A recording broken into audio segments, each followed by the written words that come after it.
Juncos Hollinger Racing has announced that they've signed Conor Daly to drive for them full-time in the NTT INDYCAR season for next season. Now, after the team moved on from Agustin Canapino, Daly ran the final 5 races of the 2024 season for JHR and impressed the team.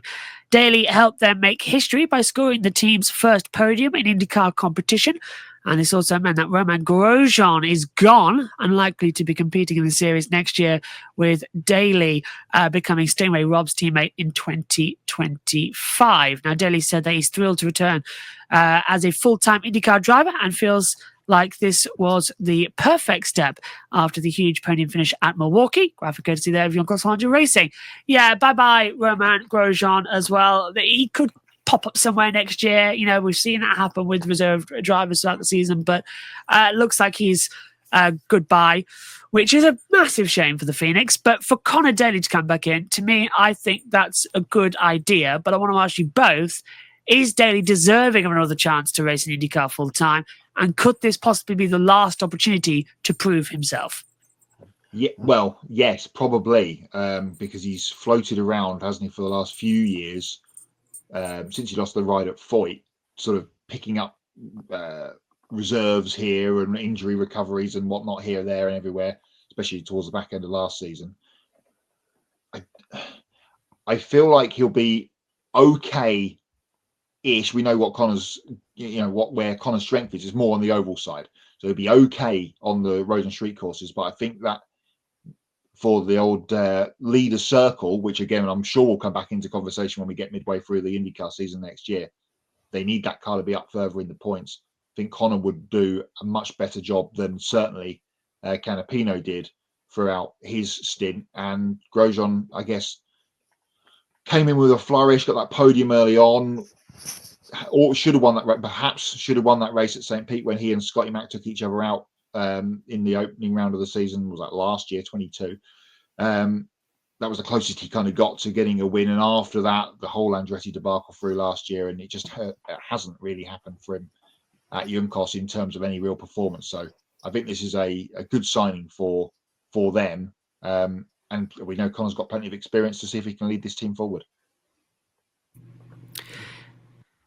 Yeah, I definitely think that this was a good fit for a driver and team. We saw Conor Daly, come in towards the end of last season after Canapino, moved on from the organization. I thought Daly ran really well for them. And for a team like this to get a podium finish at the Milwaukee Mile, you would think Conor Daly would have won the race, because I remember in my mind still fresh, how excited the team were, because this was something they were not expecting.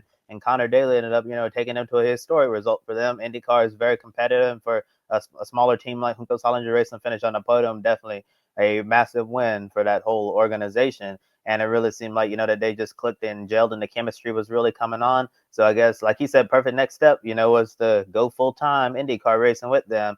And like you said, Matt, I think Conor Daly will probably, flourish on the ovals more than anywhere else. The road and street courses might still be a problem, but if you've been following the IndyCar news over the last few weeks, they've made a lot of changes on the competition side, bringing new leadership to try to unlock the potential of their cars. So I guess if they get the right people in the right places, they might continue to move up the grid and really, improve their performance. But it's just going to be a waiting game to see how much can they improve. But I do think that Conor Daly, is deserving of this chance. Probably going to be his last chance to be a full-time IndyCar driver, but I don't think it'll be his last chance in IndyCar period, because he's kind of been, IndyCar's so-called super sub over the years. When he's not in a full-time seat, he's always the first driver that every team owner calls. He's definitely at the top of the list. If my driver is sick or injured and I need someone, most of them have Conor Daly, as their option 1, 2, or 3 to drive the car because of his experience. And I think Conor, this is a really good opportunity for him to do this. And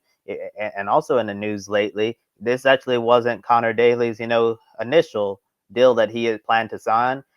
He'd hoped to, team up with Polka Dot and run the full NASCAR Xfinity Series season in 2025. He was supposed to race with Sam Hunt Racing in Xfinity, all 33 races, but unfortunately, the deal fell through. And then we saw the number 24 Chevrolet with Ryan Rumble for the Indy 500 only program that went to Jack Harvey. So that wasn't on the table. Originally, Daly was going to run Sam Hunt in Xfinity and then do the one-off program again with Ryan Rumble. And then he was able to get the funding, for this Juncos Hollinger Racing seat, and that's how he ended up back in IndyCar. That's probably where he wanted to be, but he seemed content. Was going to do Xfinity and then continue to do the Indy 500. But I guess in the end, everything worked out well for Daly. And in regards to Roman Grosjean, yeah, it looks like he's going to be running the Lamborghini and IMSA next season, because it doesn't seem like there's going to be a spot for him on the IndyCar grid unless he can, get some cash and race with Del Coyne Racing. But those are really the only two seats that are available right now on the IndyCar grid. But there have been a lot of rumors, saying that the multiple drivers are probably going to share those seats at Del Coyne Racing, which is become well known in IndyCar. I've had it as the TBA team that we're going to be going week to week, figuring out who's going to be driving that Del Coyne Racing car. So I guess if Grosjean can find funding, do maybe a few races here and there with Coyne, that would be great for him. But his full-time IndyCar days, at least for this season, not going to happen. If BMW had any sense, they'd sign Roman Grosjean up to partner Kevin Magnussen in the World Endurance Championship next season as well. That would be, I think, my bet to get him inside a race seat as well.